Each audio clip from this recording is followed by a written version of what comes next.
So you mentioned that you made your debut at 10. Yeah, so I was traveling around as a mascot. That's the My mascot. dad, right? I was in a blue Power Ranger outfit. The pink Power Ranger outfit come later, but the blue is where I started, right? Do you have a mask?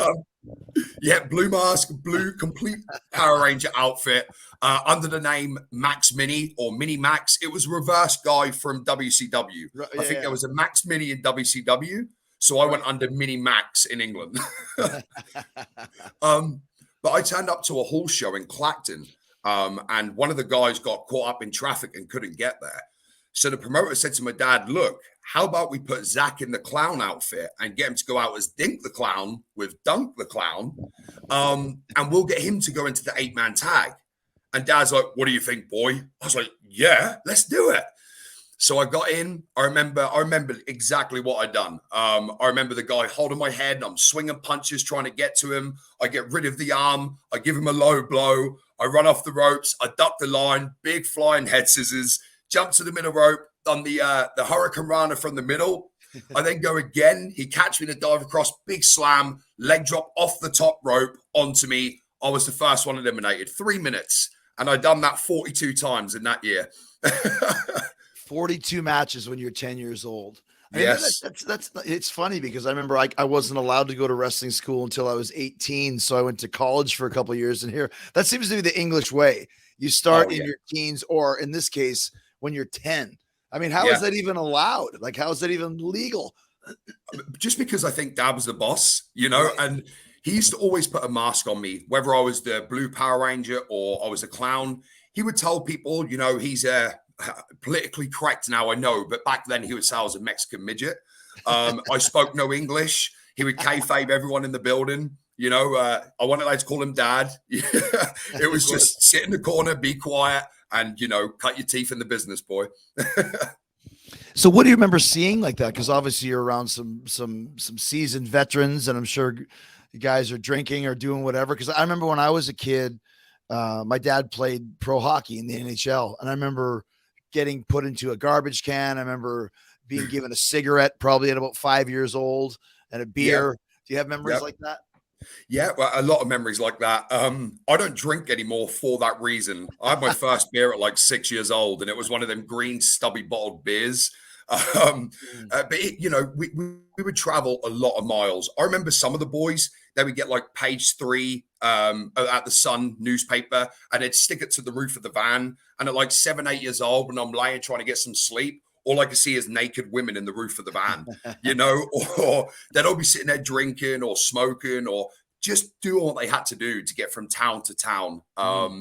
So yeah, I was around the greats, and I'm very thankful for that. I'm a young man, but the knowledge I gained from people like Drew McDonald, Robbie Brookside, Danny Boy Collins, Tony Sinclair, the list is endless. And I got to sit and watch these guys night after night. It was incredible.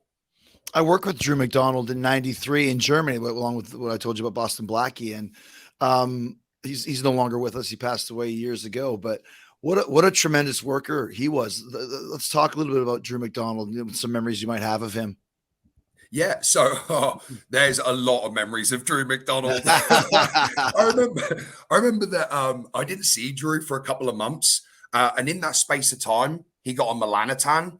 Yes, he looked like the genie from Arabian Nights. Right. So Drew was the whitest of white Scottish men.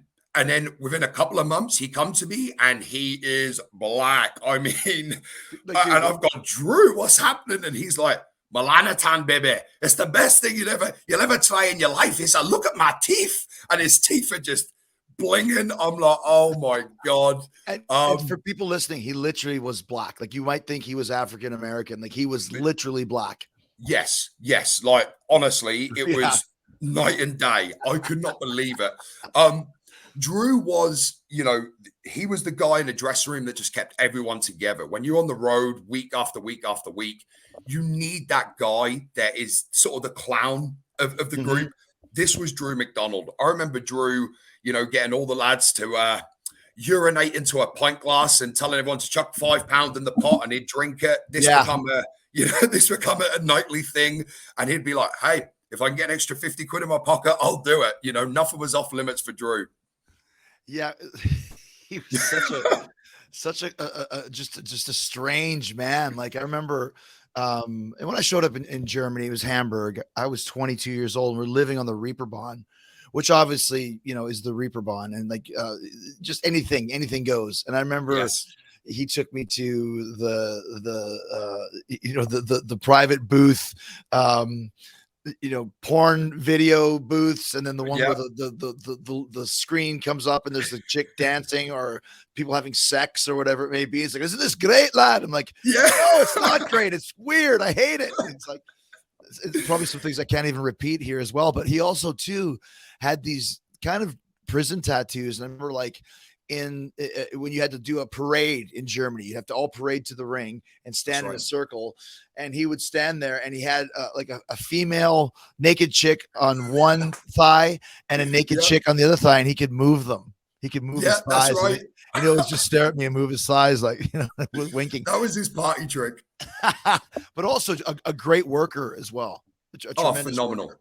Yeah. Phenomenal. I worked with Drew a lot in my early teens. So from like 13 till about 18, I was working Drew a lot, and I was getting a really good education. The man used to always say to me, less is more, laddie. You need to preserve them bumps. And, he was just such an old school wrestler. And I feel in the UK, we miss these characters. We miss the old school guys in the dressing room that were, educating the youngsters and bringing the history of what our industry is. That's seriously lacking nowadays.